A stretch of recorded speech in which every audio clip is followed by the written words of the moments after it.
What's up, everybody? I'm Lawyer Vince, and welcome back to How to Convince. Today, we're talking about something that every professional, friend, and partner deals with: how to command respect without turning it into conflict. You know the moments someone cuts you off mid-sentence, a coworker talks down to you, or someone keeps testing your patience because they think that you won't say anything. You want to stand your ground, but you don't want to start a fight, so you freeze. You laugh it off, you tell yourself it's not worth it. Then later, you replay the whole thing in your head, wishing you'd said something calm, sharp, and confident. Here's the truth: respect isn't earned by being the loudest person in the room. It's earned by how calmly you hold your ground when things get uncomfortable. In this episode, we'll cover why people struggle to earn respect, the difference between confidence and confrontation, and my 4-step system for calm authority. Real client stories that show this in action, and a quick listener Q&A at the end. By the time we're done, you'll know how to speak and carry yourself in a way that earns respect, not demands it. So first, what does it actually mean to command respect? Most people think it means taking charge, talking over people, or controlling every conversation. That's not respect, that's fear. And fear disappears the second you leave the room. Commanding respect means people feel your boundaries before you even say them. It means your tone, your posture, and your words communicate, I take myself seriously, and you should too. Respect isn't about volume, it's about vibration. It's calm confidence that doesn't need to prove anything. Every time you over-explain or apologize for resisting, you teach people your peace is negotiable. Every time you stay calm and clear, you teach them it's not. Now, we're going to talk about confidence versus confrontation. Confrontation is reactive. It's fueled by emotion and ego. It's about winning, whereas confidence is proactive. It's steady, grounded, and strategic. It's not about control. It's about centered energy.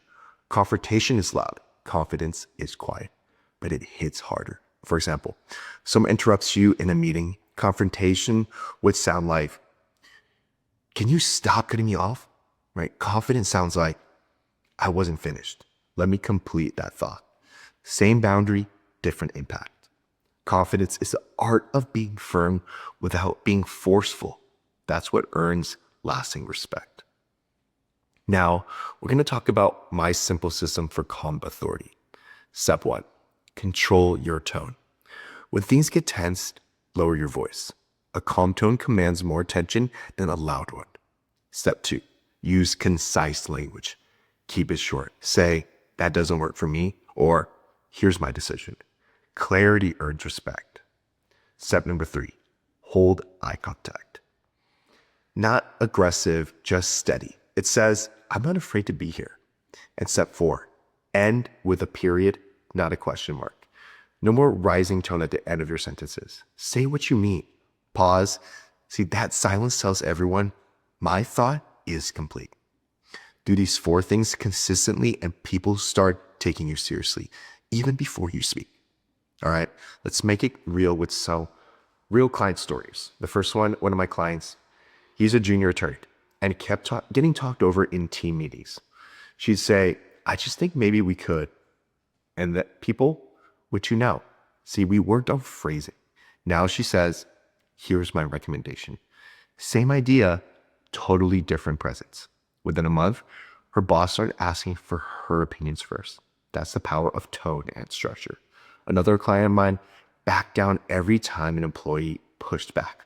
She equated being liked with being respected. We replaced her long explanations with one calm line. I understand your point. Here's the decision. No debate, no tension, just clarity. And the result? Her team followed her lead because people follow steady energy. All right, let's take a few quick listener questions for my Q&A. Question number 1. Vitz, how do you deal with people who always play the victim? Like no matter what happens, they twist the story so they're the one who's been wronged. I don't know how to respond without sounding cold.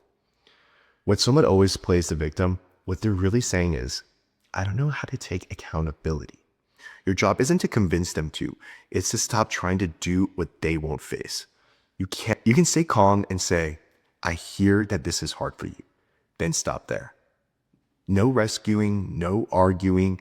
If they keep spiraling, step back. Boundaries aren't punishment, they're clarity. You can be compassionate and detached at the same time. Question number 2. I get really uncomfortable when someone compliments me.